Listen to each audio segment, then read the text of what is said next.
అందరికీ నమస్కారం. నా పేరు Durga. Welcome to my YouTube channel కథా కాలక్షేపం. Listen to the reading. మీరు వింటున్నారు డాక్టర్ శ్రీ సర్వేపల్లి రాధాకృష్ణ గారి జీవిత చరిత్ర. క్రితం భాగంలో సర్వేపల్లి రాధాకృష్ణ గారు చదివిన ఉన్నత చదువులు, వారు పొందిన డిగ్రీలు, అలాగే వారు ఎటువంటి సందర్భంలో టీచర్గా ఉద్యోగంలో చేరవలసి వచ్చింది, ఉద్యోగం చేస్తున్నప్పుడు వారి జీతభత్యాలు ఎంత, వారు సంసారంలో మోస్తున్న బరువు బాధ్యతలేమిటి, వారి ఒడిదుడుకులు ఏమిటి, అలాగే వారికి ఉన్న అలవాట్లు ఏమిటి ఇత్యాది కొన్ని వివరాలన్నీ తెలుసుకున్నాం. ఈ భాగం ఇలా మొదలవుతోంది. కాలేజీలో పాఠాలు చెప్పడం, సామాజిక కార్యకలాపాలలో చురుకుగా పాల్గొనటం గాక రాధాకృష్ణన్ తన అధ్యయనంలో కూడా నిమగ్నుడే ఉండేవాడు. క్రైస్తవ సంస్థలలో పనిచేసిన కాలంలో ఆయనకు బైబిల్, యూరోపియన్ ఆలోచనా ధోరణులు, ఇంగ్లీష్ సాహిత్యంతో గాఢమైన పరిచయం కలిగింది. ఆ విషయాలలో తన పరిజ్ఞానాన్ని ఆయన మరింత పెంపొందించుకుంటూనే పోయాడు. ఒక్కొక్క రూపాయిని లెక్కపెట్టుకుంటూ ఉండిన ఆ రోజులలో ఆయన విద్యార్థిగా ఉన్న, లెక్చరర్గా ఉన్న పుస్తకాలు కొంటూ ఉండిన తీరు ఆశ్చర్యాన్ని కలిగిస్తుంది. స్నేహితులు అడిగి తీసుకుని చెదలు తిని ఆయన పుస్తకాలు చాలా పోయాయి. పోగా మిగిలిన వాటిని చూసినా ఆ వైవిధ్యత కొట్టవచ్చినట్టు కనిపిస్తుంది.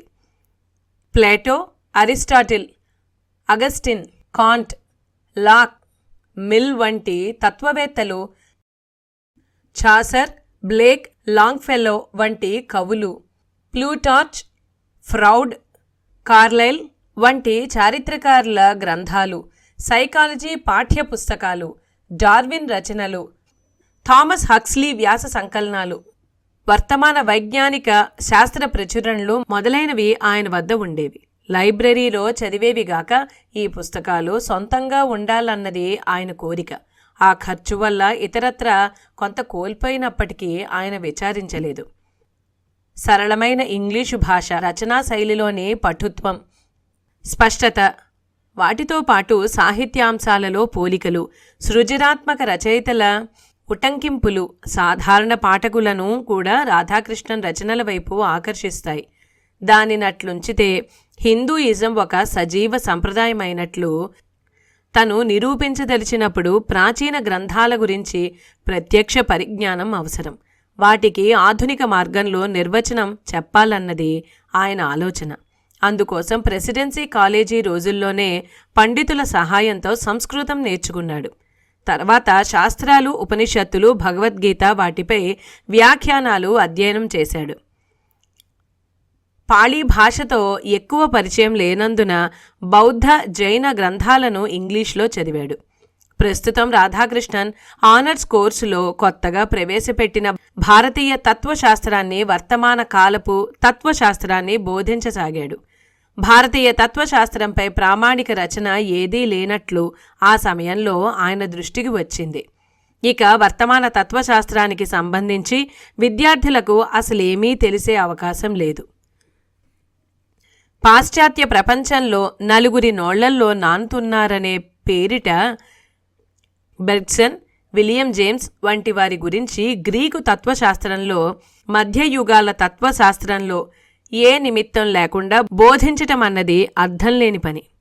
ఆధునిక యూరోపియన్ ఆలోచనాన్ని విద్యార్థులకు బోధించడం నిరర్ధకమైనప్పటికీ రాధాకృష్ణన్కు మాత్రం అది బాగా ఉపయోగపడింది. భారతీయ తత్వశాస్త్రానికి సంబంధించిన మౌలిక గ్రంథాలను ఆయన స్వయంగా అధ్యయనం చేస్తూ ఉండగా పాశ్చాత్య ఆలోచనా విధానంపై గతకాలపు రచనలతో పాటు ఆధునిక ఆలోచనా ధోరణులను కూడా ఆయన ఆ విధంగా పరిశీలించగల అవకాశం ఏర్పడింది. తనను తర్వాత కాలంలో జేహెచ్ మేయర్ హెడ్ తత్వశాస్త్ర ఉభయ భాషా ప్రావీణుడు అని అన్నాడు. ప్రాక్ పశ్చిమ తత్వశాస్త్రాలు, మతపరమైన విషయాలు రెండింటిలోనూ అనంత గొప్ప అవగాహన గలవారు మరెవ్వరూ 20వ శతాబ్దంలో లేకపోయారు. కేవలం క్రైస్తవ మిషనరీలకు తన థీసిస్లో చేసిన విధంగా సమాధానం చెప్పటం, లేదా హిందువులు తమ సంప్రదాయాలను సంస్కరించుకోవాలనటం మనిషి స్వభావంలో అహంభావం, పరోపకార దృష్టి రెండూ భాగమేనని ప్లేటో అన్నట్లే హిందూయిజం కూడా చెప్తున్నది పేర్కొనటంలో రాధాకృష్ణన్ ఆరంభం నుంచి కూడా ఎప్పుడూ సంతృప్తి చెందలేదు. హిందూ ఆలోచన విధానంలోని అంతర్నిహితమైన విలువలకు బయట ప్రపంచంలో కూడా గుర్తింపు సంపాదించాలనే కాంక్ష బలంగా ఉండిన ఆయన తన వ్యాసాలు పాశ్చాత్య తత్వశాస్త్ర పత్రికలలో కూడా వెలువడాలని భావించాడు.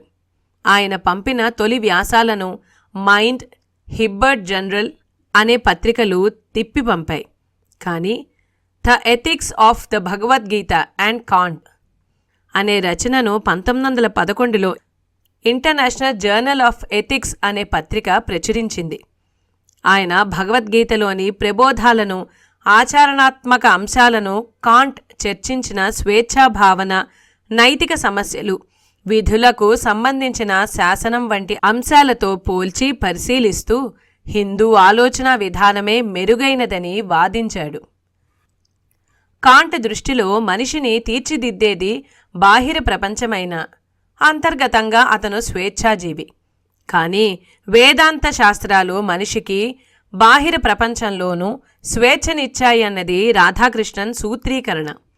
ఆ విధంగా మనిషి తన ఉద్రేకాలను, మోహాలను అదుపు చేసుకొని హేతుబద్ధత తనను నియంత్రించే విధంగా జీవించవచ్చు. అదే పత్రిక 3 ఏళ్ల తర్వాత వేదాంత విషయాలపై 2 వ్యాసాలను ప్రచురించింది. వేదాంతాలు ఒక నిర్దిష్టమైన నైతిక నియమాలను ప్రతిపాదించలేదని రాధాకృష్ణన్ ఈ రచనలలో అంగీకరించాడు. అయితే భేదభావాన్ని తిరస్కరించే తత్వశాస్త్రం సహజంగానే ప్రేమ, సౌభ్రాతృత్వాలనే ఆదర్శ భావనల వైపు దారితీస్తుందని తన థీసిస్లో వలనే వాదించాడు.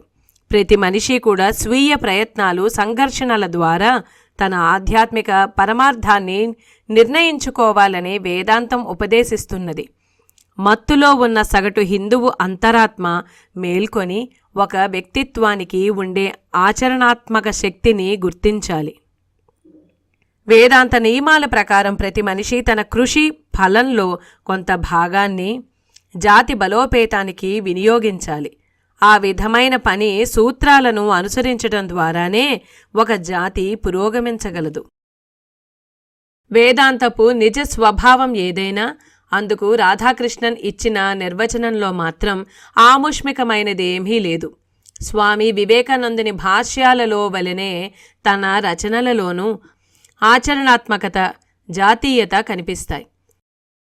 హిందూ మత బోధనలు మౌలికంగా సవ్యమే అయినా వాటిని ప్రస్తుతం అనుసరిస్తున్న తీరు రాజకీయ బలహీనతలకు, ఇతరత్ర నికృష్ట స్థితికి కారణమవుతున్నది.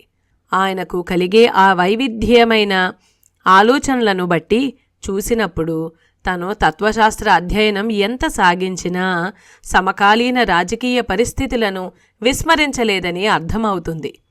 రాధాకృష్ణన్ విద్యార్థిగా ఉండిన చివరి రోజులలో లాలా లజపతి రాయ్ని పంజాబ్ నుంచి బహిష్కరించటం ఇతర విద్యార్థుల వలె తనను కూడా ఆందోళనకు గురిచేసింది. లజపత్ రాయ్ రాజద్రోహానికి పాల్పడ్డాడనే ఆరోపణలకు వ్యతిరేకంగా బాలగంగాధర్ తిలక్ కోర్టులో చేసిన వాదనలను ఆయన పత్రికలలో ఆతురతతో చదివేవాడు. 1908 డిసెంబర్లో మద్రాసులో జరిగిన కాంగ్రెస్ సమావేశాలకు రాధాకృష్ణన్ హాజరయ్యాడు. అక్కడ మాలవీయ, గోఖలే, రాస్ బిహారీ ఘోష్, సురేంద్రనాథ్ బెనర్జీ తదితరులు ప్రసంగాలను శ్రద్ధగా విన్నాడు. అయితే వారిలో అందరికన్నా అనీ బీసెంట్ భారతదేశం గురించి, హిందూయిజం గురించి చేసిన పొగడ్తలు తనకు బాగా నచ్చాయి. నగరంలో ఆమె ప్రసంగించిన ప్రతి చోటకు వెళ్ళి విన్నాడు. వేదాంతంపై తను రాసిన ఒక వ్యాసం ప్రతిని ఆమె స్వీకరించి దానిని తన పత్రికలో ప్రస్తావించడం ఆ రోజులలో ఆయనకు ఎంతగానో సంతృప్తిని కలిగించిన విషయమైంది. ఆ విధమైన జాతీయ భావాలు కలిగి ఉండడం ఆ రోజుల్లో తప్పకుండా ఒక బాధాకరమైన విషయమై ఉండాలి.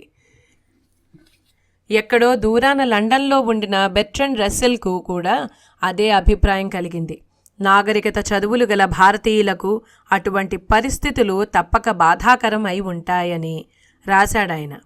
పరిస్థితుల పట్ల రాధాకృష్ణన్కు ఏర్పడిన వ్యతిరేకత, స్వాతిశయం ఆయన 1915లో ఏషియాటిక్ రివ్యూ పత్రికకు ఆర్టికల్స్ అడ్జసెంట్స్ అనే పేరుతో పంపిన 2 వ్యాసాలలో ప్రతిఫలించాయి.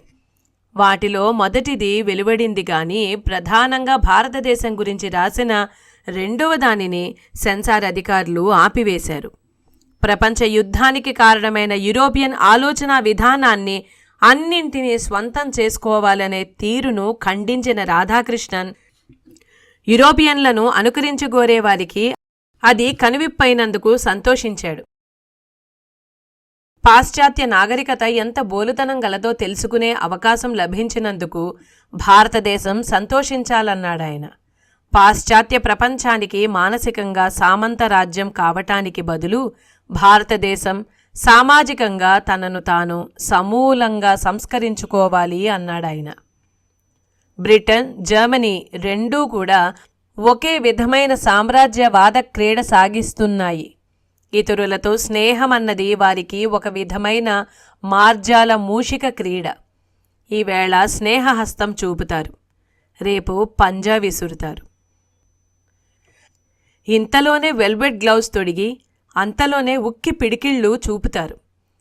ప్రాపంచిక ప్రయోజనాల సాధన కోసం ప్రయత్నించే క్రమంలో యూరోపియన్లు తమ అంతర్గత దృష్టిని, ఆధ్యాత్మిక చింతనను కోల్పోయారు. ప్రస్తుతం ఐరోపా పేరుకు మాత్రమే క్రైస్తవ భూమి, కానీ భారతీయ నాగరికత ఇప్పటికీ ఆధ్యాత్మికమైనదే. యుద్ధంలో బ్రిటన్కు మద్దతునివ్వటం అందుకు తార్కాణం. తిలక్ వంటి మహానుభావుడు ఆందోళనను నిలిపివేసి ప్రమాదంలో ఉన్న బ్రిటన్కు సహకరించమని పిలుపునిచ్చాడంటే బ్రిటన్ కనీసం యుద్ధం తర్వాతనైనా న్యాయబద్ధంగా వ్యవహరించగలదన్న ఆశాభావంతోనే. భారతదేశానికి రాజకీయ స్వేచ్ఛ లేకపోయినా అక్కడి ప్రజల ఆలోచనలు సంకుచితమైనవి కావు. విదేశీయుల దాడులు, ఆధ్యాత్మికమైన ఒడిదుడుకులు వారి ఆత్మబలాన్ని దెబ్బతీయలేకపోయాయి. వారు ఇతరుల తప్పుకు బదులుగా తాము మరొక తప్పు చేసే పద్ధతిని అనుసరించలేదు. యేసుక్రీస్తును ఐరోపా విస్మరించినా ఆయన భారతదేశంలో జీవించే ఉన్నాడు. భారతదేశ ప్రజలు మరింత శక్తిమంతులై పురోగమించాలి గాని ఆ పని వారి నాగరికత పరిధిలో జరగాలి. వారు పదార్థాన్ని ఆధ్యాత్మికంగా మార్చాలి గాని ఆధ్యాత్మికాన్ని పదార్థంగా కాదు. ఈ విధమైన వాదక్రమంలో భాగంగా రాధాకృష్ణన్ దక్షిణాఫ్రికాలో గాంధీ సాగించిన కృషిని ప్రశంసించాడు. కానీ ఆ రోజులలో ఆయన మద్రాసులో గాంధీని కలిసినప్పుడు ఆ సమావేశం సంతృప్తికరంగా జరగలేదు. గాంధీని రాధాకృష్ణన్ తరువాత రోజులలో యానీ బీసెంట్ కన్నా, తిలక్ కన్నా గొప్పవాడిగా, ఇంకా చెప్పాలంటే ఆ కాలంలో మరెవరికంటే కూడా గొప్ప వ్యక్తిగా భారతీయ జీవనానికి కేంద్ర బిందువుగా పరిగణించాడు. కానీ వారి మొదటి సమావేశం మాత్రం రాధాకృష్ణన్పై ప్రతికూల ప్రభావాన్ని చూపింది. ఆయనతో ప్రధానంగా రాజకీయేతర అంశాల గురించి చర్చించిన రాధాకృష్ణన్కు గాంధీ వైఖరి మధ్యయుగాల నాటిదనిపించింది. గాంధీ ఆయనకు పాలు తాగవద్దని సలహా ఇస్తూ అది పశుమాంస భక్షణ వంటిదేనని అన్నాడు. అందుకు రాధాకృష్ణన్ తిరస్కరిస్తూ అదే సూత్రాన్ని అన్వయింపజేస్తే పిల్లలు తల్లిపాలు తాగకూడదని, వాటిని మనిషి మాంసంతో సమానం చేసినట్లయితే మనుషులంతా నరమాంస భక్షకులవుతారని అన్నాడు. మీకు తర్కం బాగా తెలుసు అని గాంధీ అంటే ఆయన తర్కశాస్త్రంలో ప్రొఫెసర్ అన్నది మీకు తెలియదా అని గాంధీకి ఆతిథ్యమిచ్చిన జిఏ నటేషన్ అడిగాడు. తర్వాత చర్చ వైద్య సహాయం వైపు మళ్ళింది. డాక్టర్ల అవసరమంటూ లేదని, అడవులలో అటువంటి సహాయం ఏదీ లేకుండానే వేలాది ప్రాణులు పుడుతూ ఉంటాయని అన్నాడు గాంధీ. అడవిలో వేలాది ప్రాణులు చనిపోతూ ఉంటాయి కూడా అన్నది రాధాకృష్ణన్ జవాబు. మీకెలా తెలుసు అని గాంధీ అంటే, మరి మీకెలా తెలుసు అన్నాడు రాధాకృష్ణన్. దానితో సంభాషణ ఆగిపోయింది. ఇందుకు భిన్నంగా తిలక్ విషయమై రాధాకృష్ణన్కు తొలుతనే గౌరవ భావం కలిగింది. రాధాకృష్ణన్ భగవద్గీతపై రాసిన వ్యాసం ప్రతి కావాలని ఆయన మాండలే జైలు నుంచి రాశాడు. అది చదివిన తర్వాత తామిద్దరి ఆలోచనలు ఒకే విధంగా ఉన్నాయని బహిరంగంగా వ్యాఖ్యానించాడు. అందుకు రాధాకృష్ణన్ ఉద్వేగపూరితమైన సమాధానం రాశాడు. ఆర్థిక పరిస్థితులు సరిగా లేని ఒక ప్రభుత్వోద్యోగి తన లేఖను అధికారులు పోస్టాఫీసులో చదువుతారని తెలిసి కూడా ఆ విధంగా రాశాడంటే సాహసమే అనాలి. అది ఈ విధంగా ఉంది. గౌరవనీయులైన అయ్యా, మీరు భగవద్గీతలపై రాసిన బృహత్ గ్రంథంలో నా రచనను ప్రస్తావించటం చూసి నేనెంత గౌరవంగా భావించానో చెప్పలేను. భారతీయ తత్వశాస్త్రంపై నేను చేసిన కొద్దిపాటి కృషికి మీ వంటి మహాజ్ఞాని గుర్తింపు లభించడం నాకు ఎనలేని ప్రోత్సాహమే. మరాఠీ చదవలేను గనక నా రచనల గురించి మీరు నిర్దిష్టంగా ఏమన్నది నాకు తెలియదు. మీ గ్రంథం ఇంగ్లీష్ అనువాదం కోసం ఆతురతతో ఎదురు చూస్తాను. నమస్కారాలతో ఉంటాను. గౌరవనీయులైన అయ్యా, భవదీయుడు ఎస్. రాధాకృష్ణన్. అయితే 1915లో రాసిన ఈ వ్యాసాలను బట్టి చూస్తే రాధాకృష్ణన్కు పూర్తి ఏకీభావం ఉన్నది రవీంద్రనాథ్ ఠాగూర్తో అని అర్థమవుతుంది. ఠాగూర్ రచనల ఇంగ్లీష్ అనువాదాలను ఆయన చదవటం 1912 నుంచి ఆరంభించాడు. అయితే సాధారణంగా అందరికీ ఠాగూర్ కవితలు నచ్చగా రాధాకృష్ణన్కు ఆయన వచనం పట్ల అభిమానం ఏర్పడింది. ఠాగూర్కు 1913లో సాహిత్యానికి నోబెల్ బహుమతి లభించగా ఆయనపై క్రైస్తవం ప్రభావం ఉందంటూ పాశ్చాత్య దేశాలలో వెలువడుతుండిన వ్యాఖ్యలు రాధాకృష్ణన్కు చిరాకు కలిగించాయి. దానితో ఆయన ఠాగూర్ రచనలలోని అంశాలను ఎత్తి చూపుతూ అవి సారాంశంలో హిందూ వేదాంత ధర్మమేనని, వేదాలు ఉపనిషత్తుల ఆలోచనలకు అవి అనుగుణంగా ఉన్నాయని, అదే సమయంలో సమకాలీన పరిస్థితులకు అద్దం పడుతున్నాయని, సంప్రదాయంలో విలువలు గల దానిని స్వీకరించి తక్కిన వాటిని విసర్జించాయని విశ్లేషించాడు. ఠాగూర్ గొప్పతనాన్ని రాధాకృష్ణన్ వివరించిన తీరును గమనించినప్పుడు లోతైన తాత్వికత లేనిదే ఏ కవి కూడా గొప్పవాడు కాలేడని కోల్రిడ్జ్ అన్నమాట గుర్తుకు వస్తుంది. తత్వశాస్త్రం, మతం, కళలలోని భారతీయ ఆదర్శాల ప్రతిఫలనమే ఠాగూర్ కవిత్వం అన్నది రాధాకృష్ణన్ నమ్మిక. ఆ కవిత్వంలో ఐహికాంశాలు ఉన్న మార్మికతాధార, అంతఃసౌందర్యం ప్రస్ఫుటంగా కనిపిస్తాయి. హిందూయిజం ప్రపంచాన్ని ఒక భ్రాంతిగా పరిగణించిందని గాని, దాని నుంచి విముక్తికి ధ్యానమే మార్గమన్నది గాని, ఠాగూర్ స్థిరమైన ఆలోచనలు గలవాడంటే అర్థం తనపై హిందూయేతర ప్రభావాలు ఉండటమన్న వాదాన్ని గాని రాధాకృష్ణన్ పూర్తిగా తిరస్కరించాడు. అశాశ్వత జీవితాన్ని గడిపే మనిషి శాశ్వత విలువల కోసం కృషి చేయటం, ఈహానికి పరానికి మధ్య సమన్వయాన్ని సాధించటం నిజమైన హిందూ దృక్పథమన్నాడు రాధాకృష్ణన్. ఈ రెండు విధాలైన స్థితులకు మధ్య వైరుధ్యం లేనందున ఒక స్థితి నుంచి మరొక స్థితిలోకి ప్రవేశించటం సాధ్యమేనన్నది ఆయన అభిప్రాయం. ప్రకృతి, ఆధ్యాత్మికత రెండూ సార్వజనీన సూత్రంలోని భాగాలే. భగవంతుడు సృష్టించిన ఈ బయటి ప్రపంచం మనకు సంబంధం లేనిదేమీ కాదు. అంతర్దృష్టికి భాషించే విషయాలు సాధారణ మేధకు అందేవి కావు. మేధాపరంగా చేసే వర్ణనలకు అందని అంతఃస్థితి ఠాగూర్ కొనియాడిన మార్మిక మతంలోని వ్యక్తిగత భగవానుడు రెండింటికి వేదాంత చింతనలో స్థానం ఉంది. ఠాగూర్ క్రైస్తవం గురించి భావనలను అరువు తెచ్చుకున్నాడనే వారికి చారిత్రకమైన స్పృహ లేకపోవడం అన్నది ఆశ్చర్యకరమైన స్థాయిలో కనిపిస్తుందన్నాడు రాధాకృష్ణన్. మనిషి సహజంగా పాపి అని, దైవకృపలోనే అతనికి మోక్షం లభిస్తుందని క్రైస్తవం చెప్తుంది. కానీ వేదాంత దృక్పథం అందుకు విరుద్ధమైంది. భగవంతుడు మనిషిలోనే ఉన్నాడని, అజ్ఞానాన్ని, స్వార్థ చింతనను తొలగించుకోవడం ద్వారా ఆ భగవంతుడిని సాక్షాత్కరింపజేసుకోవచ్చునని చెప్పే వేదాంత భావనే ఠాగూర్లో కనిపిస్తుంది. హిందూ మతాన్ని రాధాకృష్ణన్ అర్థం చేసుకున్న దాని ప్రకారం ఆత్మ సన్యాసం ద్వారా ఆత్మను భగవదర్పణం చేయటం ద్వారా అంతర్దృష్టిని సాధించవచ్చు. ఆయనకు ఠాగూర్లోని అదే ఆలోచన కనిపించింది. అయితే భగవంతునిలో ఆ విధమైన విలీనత ఒకే జన్మలో సాధించడం సాధ్యం కాకపోవచ్చును గనుక అనేక జన్మలు మరణాలు అవసరం కావచ్చు. ప్రకృతి ప్రపంచం అవాంఛనీయాలు కావు, హానికారకాలు కావు. జీవన పురోగతికి శాశ్వతానికి వాటిని సాధారణంగా ఉపయోగించుకోవాలి. శాశ్వత తత్వం అన్నది కాలావధికి మించినది కాదు. భగవదావేశం గల ఆత్మ మానవ సేవకు అంకితమవుతుంది. భగవంతుడు సర్వాంతర్యామి అన్న గుర్తింపు ఉన్నప్పుడు సామాజిక న్యాయం తప్పని స్థితి.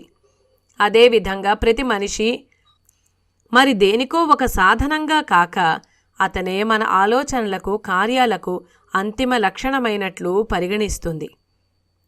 మార్మిక చింతన గలవారు తమను తాము ఈ విశాల విశ్వంతో పాటు ఒకరిగా చూసుకోవటం, వారు మానవ సంక్షేమం కోసం పాటుపడడంలో కనిపిస్తుంది. రాధాకృష్ణన్ దృష్టిలో వేదాంతం, ఠాగూర్ కూడా ఆచరణాత్మకమైన మార్మికతకు ప్రతిఫలనాలే. అది సమ్మిళిత ఆదర్శం వంటిది. అది ఈహాన్ని, అశాశ్వతమైన వాటిని తిరస్కరించదు, కానీ అదే సమయంలో శాశ్వతమైన ఆత్మపై దానికి నియంత్రణ ఉంటుంది. బాధలోనే మోక్షం ఉందనే భావనకు రాధాకృష్ణన్ దృష్టిలో ఎప్పుడూ ప్రాముఖ్యం ఉంది. మనిషి తన నిజమైన గమ్యానికి చేరుకునేందుకు భగవంతుడు అందజేసే ఆధారం అది. హిందూయిజం, క్రైస్తవం రెండింటిలోని సందేశం అదేనన్నది ఆయన అభిప్రాయం. దీని ప్రతిధ్వనే ఠాగూర్లో వినిపిస్తుంది. కానీ మరొక విధమైన బాధ కూడా ఉంది. అది స్వార్థం వల్ల కలిగేది. ఠాగూర్ గురించిన తన పరిశీలనలను రాధాకృష్ణన్ ఆరంభించినప్పుడు ప్రపంచ యుద్ధం ఇంకా సాగుతూనే ఉంది. ఆ యుద్ధం వస్తుపరమైన ఆలోచన ధోరణికి, దురాశకు, దాని నుంచి ఉత్పన్నమైన స్వార్థంతో కూడిన జాతీయవాదానికి, సామ్రాజ్యవాదానికి ప్రతీక అన్నది ఆయన అభిప్రాయం. అయితే ఆ యుద్ధం నుంచి ఒక కొత్త అంతర్జాతీయవాదం ఆవిష్కారం కాగలదని, అందుకు ఆత్మత్యాగం, నిర్వ్యామోహం, ఆత్మను కేంద్రం చేసుకునే తాత్వికత, ప్రేమను, న్యాయాన్ని పునాది చేసుకునే నాగరికత ఆధారం కాగలదని ఆశించాడాయన. తానప్పుడు చూస్తూ ఉండిన తరహా జాతీయవాదం అంతం కానట్లయితే అసలు ప్రపంచంలో జాతులన్నవి లేకుండా పోతాయి. సామ్రాజ్యవాదాన్ని శాశ్వతంగా తుదముట్టించనిదే ప్రపంచానికి ఇక ఏ ఆశ మిగలదు. పాశ్చాత్య ప్రపంచపు వస్తుగత నాగరికతకు, ప్రాగ్దేశాల ఆధ్యాత్మికతలకు మధ్య సమతులనం సాధించటమే సమస్యకు పరిష్కారం. అదేవిధంగా సమగ్రమైన మానవునికి అవసరమైంది ప్రశాంత చింతనతో పాటు జీవితంలోని ఒత్తిళ్లు కూడా. అదేవిధంగా దేనిని పట్టించుకొని చింతించనక్కర్లేని ఆనందంతో పాటు గర్వించదగ్గ సృజనాత్మకత కూడా కావాలి. ఠాగూర్ గురించి రాసిన గ్రంథంలో అన్నింటికన్నా దీర్ఘమైన అధ్యాయంలో భారతదేశానికి ఠాగూర్ ఇచ్చిన సందేశంగా తాను భావించిన దాని గురించి సవివరంగా పేర్కొన్నాడు రాధాకృష్ణన్. ఠాగూర్ భారతదేశంతో మాట్లాడడం, భారతదేశం గురించి మాట్లాడడం రెండూ చేశాడన్నది ఆయన భావన. ఆ క్రమంలో ఠాగూర్ దేశ ప్రాచీన ఆలోచనాధారను నిర్వచించి ఆధునికం చేసి దేశానికి తను కుంగిపోతున్న ఆత్మవిశ్వాసాన్ని నిలబెట్టి తన భవిష్యత్తు పట్ల, ప్రపంచం పట్ల పునర్విశ్వాసం కలిగించేందుకు ప్రయత్నించాడు. భగవంతునికి భారతదేశం పట్ల ఆశలన్నీ పోలేనందుకు రవీంద్రనాథ్ ఈ యుగంలో జన్మించటమే తార్కాణం అని వ్యాఖ్యానించాడు రాధాకృష్ణన్. ఒక దేశ ప్రజలకు పలు విశ్వాసాలున్నప్పుడు ఎటువంటి అపోహలు, కలహాలు లేకుండా భగవంతుడిని భిన్న రూపాలలో సందర్శించుకోవటంలోనే వారి మతపరమైన భవిష్యత్తు ఆధారపడి ఉంటుంది. మతానికి బద్ధుడవై ఉండు, మతాలను అంతర్ధానం కానివ్వు. రాధాకృష్ణన్ దృష్టిలో హిందూ మతోపదేశాల సారం ఇదే. అది ఠాగూర్లో కనిపించిందన్నాడాయన. భారతదేశం తన నిర్హేతుకతను, మౌఢ్యాన్ని వదులుకున్నట్లయితే పాశ్చాత్య నాగరికత మతం సంస్కృతుల దాడిని తట్టుకుని నిలవగలదు. భారతదేశానికి పాశ్చాత్య ప్రపంచానికి మధ్య గల వ్యత్యాసాలను చూపేందుకు రాధాకృష్ణన్ వాటి నాగరికతల ప్రస్తావనలను తెస్తాడు. హింద్ స్వరాజ్ పుస్తకంలో గాంధీ 1909లో చేసింది అదే. ఈ పోలికలతో భారతీయుల విజ్ఞతదే ఆధిక్యత అన్నది ఆయన అభిప్రాయం. వస్తుపరమైన వినియోగం, సంస్కృతి ప్రభావం క్రమంగా పెరుగుతూ భారతీయాత్మతకు గల పరమార్థాన్నే నెమ్మదిగా క్షీణింపజేస్తున్నదని భావించిన తను అందుకు విద్యావంతులైన భారతీయులది దోషమన్నాడు. పాశ్చాత్య సంస్కృతిని ఆమోదించి భారతీయ ఆత్మ అన్నది ఇంకా సజీవంగా ఉందనే మాటను విస్మరించడమంటే కళ్లను పోగొట్టుకుని కళ్లద్దాలు ఖరీదు చేయటం వంటిదేనన్నది తర్వాత ఒకసారి ఠాగూర్ చేసిన వ్యాఖ్య. అదే పుస్తకంలో మరొక చోట ఇతరులపై ఎదురువాదనలు చేయటం నుంచి దృష్టి మళ్లించుకున్నాడు రాధాకృష్ణన్.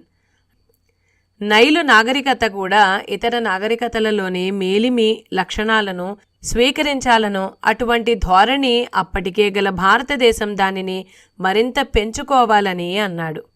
అంటే పాత కొత్తలు, ప్రాక్ పశ్చిమాల సమ్మేళనమన్నమాట. భారతదేశం తనను తాను అంతర్లోకాలలోంచి పునర్నిర్మించుకోవాలని, ఆత్మను తిరిగి వశంలోకి తెచ్చుకోవాలని, ఆత్మవిశ్వాసాన్ని మళ్లీ పొందాలని, గతకాలపు ఆదర్శవాదాలను, ఆధ్యాత్మిక దృష్టిని పరిరక్షించుకోవాలని, వీటన్నింటి ఆధారంగా పురోగతిని, సంస్కరణను సాధించాలన్నది ఆయన మనసులోని అసలు మాట. ఉదాహరణకు కుల వ్యవస్థలో హేతుబద్ధత ఉందన్నది రాధాకృష్ణన్ అభిప్రాయం. అందులో సమంజసమనదగ్గ విలువల వ్యవస్థ ఉందని, అందుకు భిన్నంగా పాశ్చాత్య సమాజం ఆర్థిక సూత్రాల ఆధారంగా వర్గ వ్యవస్థగా మారిందని భావించాడాయన. అయితే జీవితం కుల వ్యవస్థ దశ నుంచి దూరంగా ప్రయాణించినందున అందులో సమూలమైన మార్పులు అవసరమన్నాడు. ప్రస్తుత విద్యా వ్యవస్థ కూడా మనిషిలోని కళాత్మక, నైతిక, ఆధ్యాత్మిక పార్శ్వాలను క్షీణింపజేసిందని, వైజ్ఞానిక సూత్రాలను, సామాజిక నియమాలను అధ్యయనం చేయటంలో ఈ పార్శ్వాల పాత్ర కూడా అవసరం కాగా అది జరగటం లేదని ఎత్తి చూపాడాయన. తను నేర్చుకున్న విద్యను పరోక్షంగా విమర్శిస్తూ బోధనా భాషగా ఇంగ్లీషు బదులు ప్రాంతీయ భాషలను ప్రవేశపెట్టాలని సూచించాడు. భారతదేశ చరిత్ర, సాహిత్యాల బోధనపై ఎక్కువ దృష్టి పెట్టాలని కోరాడు. విద్య లక్ష్యం ఆత్మకు గల సంస్కృతి పెంపొందటమే తప్ప కేవలం మేధాశక్తిని పెంచుకోవటం, విషయాలను జ్ఞాపకం ఉంచుకోవటం, ఆ విధంగా వస్తుపర దృష్టిని ఏర్పరచుకుని వ్యాపార దృక్పథాన్ని అలవర్చుకోవటం కాదని స్పష్టం చేశాడాయన. ఆ విధమైన భారతీయాత్మ పునరావిష్కరణ సాధ్యమేనని రాధాకృష్ణన్ విశ్వసించాడు. భగవంతుడు రవీంద్రనాథ్ ఠాగూర్ వంటి వారిని అర్హత లేని దేశాలకు పంపడు అన్నాడాయన. శుచి శుభ్రతలు గాని, ఆనందమనదగ్గది గాని, లేక విసుగనిపించే భారతీయ జీవనాన్ని ఠాగూర్ తలపోసిన తరహా మతపరమైన ఉద్యమం ద్వారా మార్చవచ్చు. దేశ క్షీణతను అరికట్టాలంటే మానసిక పవిత్రత, మనగల విశ్వంతో సామరస్యత, మొత్తం మానవాళి క్షేమాన్ని పట్టించుకోవటం అవసరం. ఇవన్నీ దేశంలో క్రమంగా అదృశ్యమవుతున్నాయి. భారతదేశ పతనాన్ని అరికట్టాలంటే ఈ లక్షణాల పునరుజ్జీవనం అవసరం. అయితే ఇంత మాత్రం చాలదని ఠాగూర్ వల్లనే రాధాకృష్ణన్ కూడా భావించాడు. లక్ష్య సాధనకు పేదరికం మరొక ఆటంకం కావటం, దాని మూలాలు అంతటా విస్తరించి ఉండటం అందుకు కారణాలు. ఈ సమస్య పరిష్కారానికి సమాజపరంగా జరగవలసిన కృషికి కూడా జాతీయ స్థాయి కృషి నిబద్ధత అవసరం. దేశానికి స్వయం పాలన లభించినప్పుడు మాత్రమే భారతీయులు తమ నైతిక, ఆధ్యాత్మిక స్థాయిని పెంచుకోగలుగుతారు. తన పతనానికి బాధ్యత భారతదేశానిదే. జీవితాన్ని శకలాలుగా మార్చి రాజకీయ స్వాతంత్ర్యాన్ని కోరుతూ సామాజిక జీవనంలోని క్రూరత్వాన్ని ఆమోదించటమన్నది పొసగేది కాదు. శతాబ్దాల అవినీతికి భారతదేశం చెల్లిస్తున్న మూల్యమే వలస పాలన. పోతే ఒకవేళ భారతదేశం విదేశీ పాలన క్రింద మగ్గవలసే ఉంటే అందుకు ఇతర దేశాల కన్నా బ్రిటన్ మెరుగన్న ఠాగూర్ అభిప్రాయంతో రాధాకృష్ణన్ ఏకీభవించాడు. కానీ బ్రిటన్ తోడి సాంగత్యం వల్ల విముక్తి చెందిన ఆత్మను దాని తార్కికమైన ముగింపు దిశగా తీసుకువెళ్ళాలి. ఆత్మ విముక్తికి అర్థం రాజకీయ స్వేచ్ఛ. భారతదేశానికి రాజకీయ స్వేచ్ఛనివ్వటం బ్రిటన్ విధి. వారా పని వివేకపూరితమైన సానుభూతితో ఆచరణాత్మకమైన మార్గనిర్దేశనంతో చేసినట్లయితే ఉభయ దేశాల అనుబంధం శాశ్వతమవుతుంది. భారతీయులు ఏం చేయాలన్న ప్రశ్నకు సంబంధించి రాధాకృష్ణన్కు ఉదారవాదుల రాజ్యాంగపర ఆందోళన పట్ల గాని టెర్రరిస్టుల హింసావాదం పట్ల గాని సానుభూతి లేదు. అందుకు భిన్నమైన స్వతంత్రమైన రీతిలో ఆధ్యాత్మిక కార్యక్రమం సాగాలని, అందువల్ల భారతీయుల కోరిక ఎంత న్యాయమైనదో బ్రిటన్ గుర్తించి అంగీకరిస్తుందని నమ్మాడాయన. అయితే ఆ పని తీరేమిటో ఆయన స్పష్టంగా చెప్పలేదు.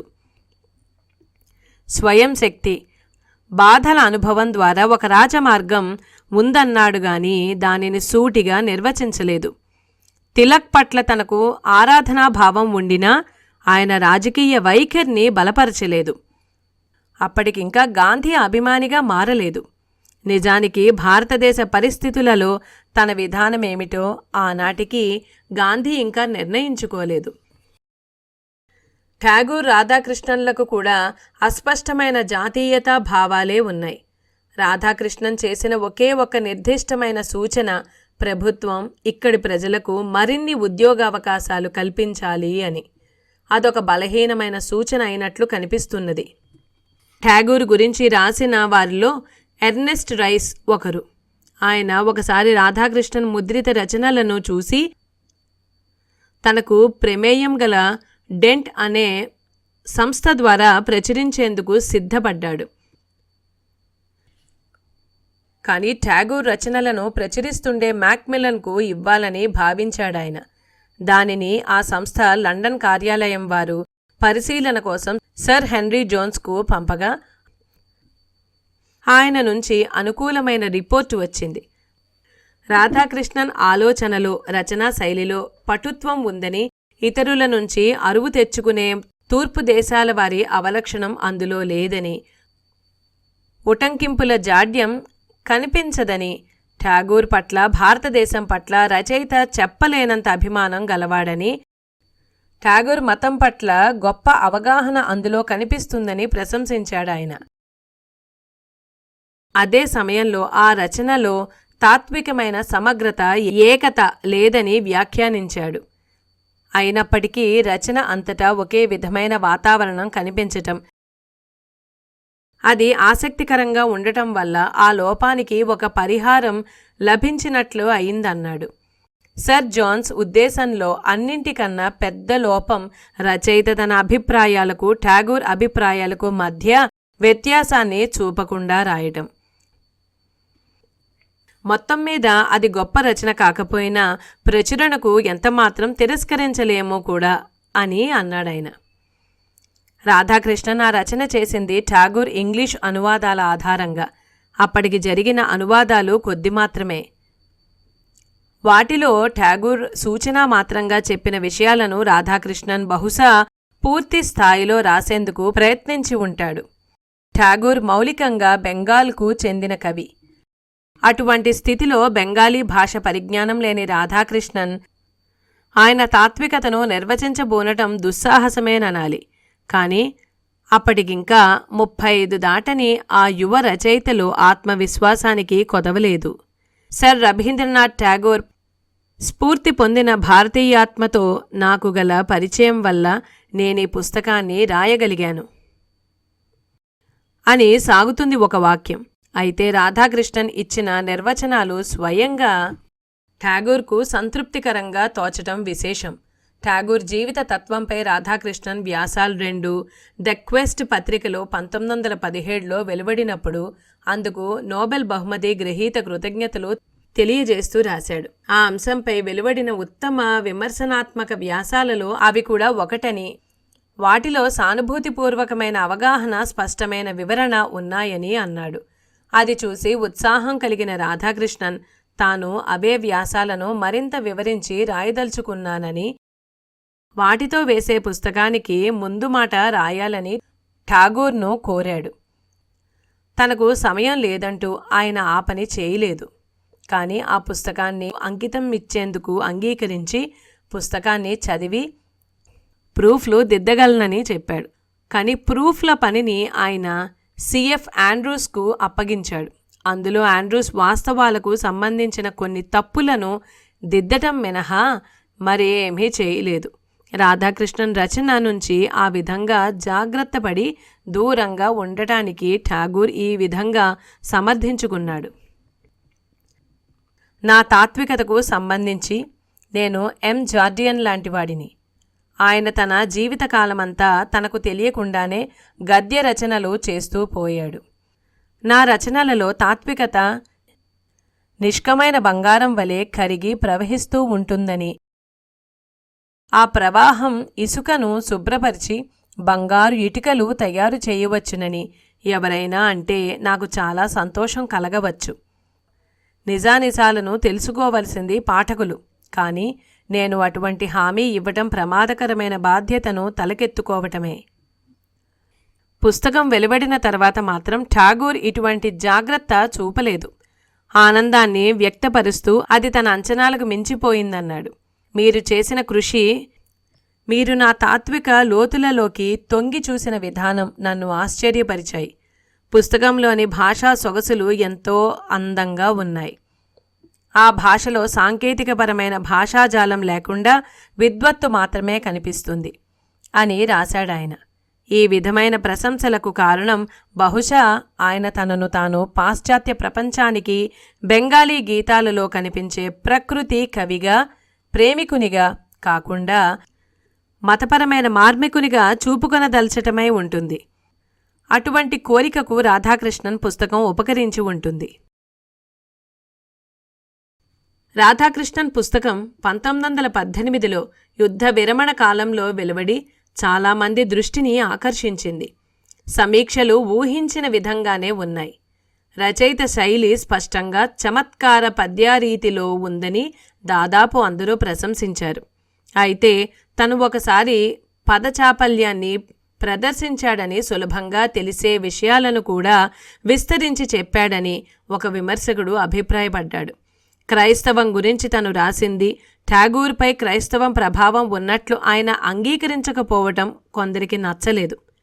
ఆ విషయమై బ్రిటిష్ యాజమాన్యంలో బాంబే నుంచి వెలువడే టైమ్స్ ఆఫ్ ఇండియా వ్యాఖ్యానిస్తూ పాశ్చాత్య నాగరికతను, ఆలోచన ధారను అర్థం చేసుకునేందుకు రచయితకు ఎంత మాత్రం ఓపిక లేదు అని రాసింది. క్రైస్తవ మిషనరీ అయిన మరొక సమీక్షకు అభిప్రాయం ఈ విధంగా ఉంది. ఠాగూర్ మౌలిక ప్రతిపాదనలు వేదాంతికమైనవన్న రాధాకృష్ణన్ అభిప్రాయాన్ని ఆయన అంగీకరిస్తూనే ఆయన తత్వం గురించిన వివరణలో మనస్సు కదిలించేదేమీ కనిపించదు.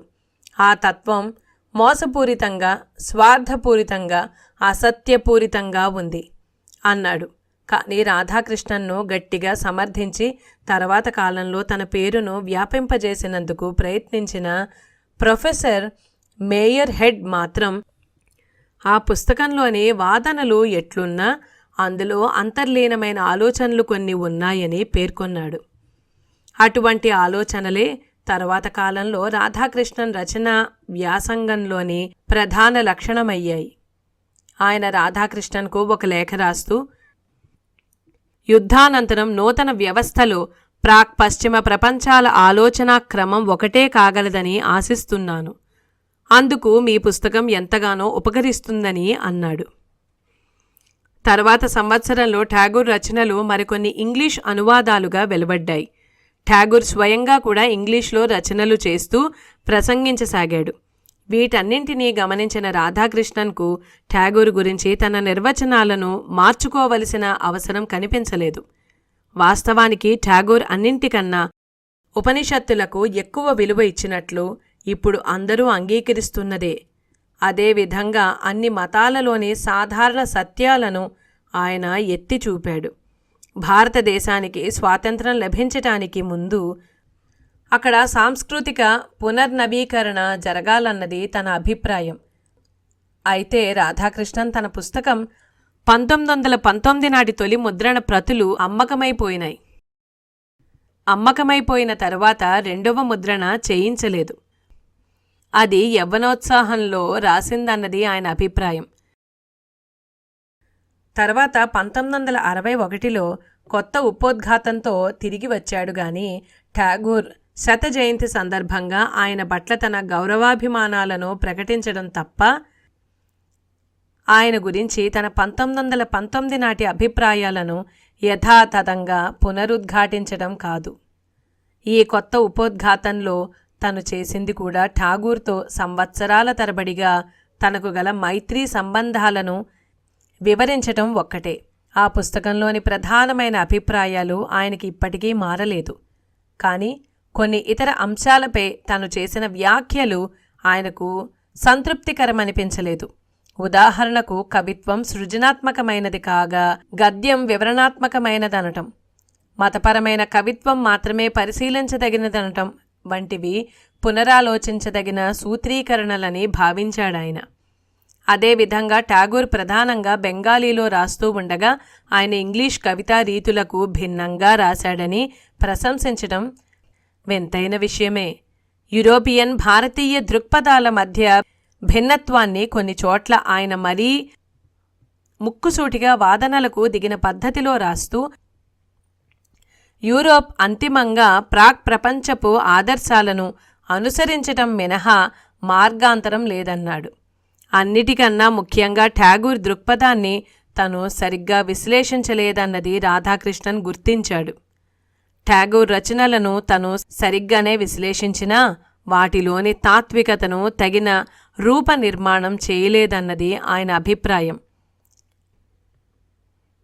శంకరుని తత్వం పట్ల తనకు అవగాహన కలగకపోవటంతో అది కఠినమైనది, విషయ నిరాకరణను ఆధారం చేసుకున్నదని దానితో ఠాగూర్ తీవ్రంగా విభేదించాడని రాధాకృష్ణన్ అభిప్రాయపడ్డాడు.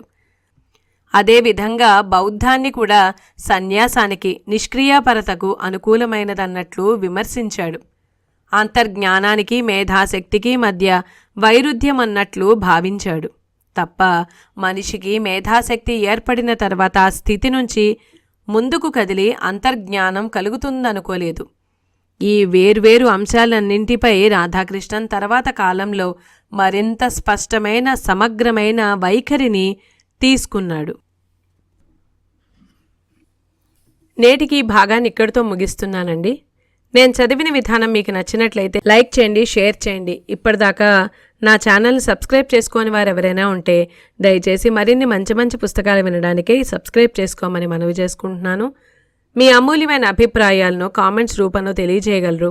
అలాగే వీడియో అప్లోడ్ చేయగానే నోటిఫికేషన్ రావాలంటే పక్కనున్న బెల్ ఐకాన్ క్లిక్ చేయగలరు. మళ్ళీ తర్వాయి భాగంతో కలుస్తాను. అంతవరకు నమస్కారం.